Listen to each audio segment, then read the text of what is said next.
Naku, panalo to pang baon para sa school ng mga kids ninyo. So, kailangan lang natin ng nilagang munggo, lagyan ng onion, garlic, mushroom powder, black pepper powder, at turmeric powder. At maglagay ng cornstarch, all-purpose flour, at breadcrumbs. Lagyan din natin ng 2 pirasong itlog at halu-haluin lang natin ng mabuti hanggang mag-well combine. At pag ganito na ang itsura ng ating mixture, pwede na natin tong iprito sa mainit na mantika. Gumamit lang pala ko dito ng scooper para magpantay-pantay yung laki ng ating patty. But then kung wala kayong scooper sa bahay ninyo, pwede naman na gumamit na lang kayo ng kutsara. So antayin lang natin to na mag golden brown. At ito na nga yung insaktong pagka golden brown na hinahanap ko. So i-flip lang natin to isa-isa.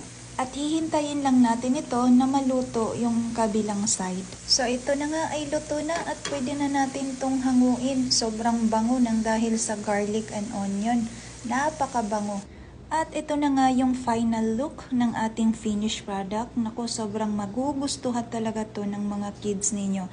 At alam nyo ba na kahit umabot pa ito ng 8 hours, sobrang sarap pa rin ito at nandyan pa rin yung pagka-crispiness nito. Alright, so thank you for watching!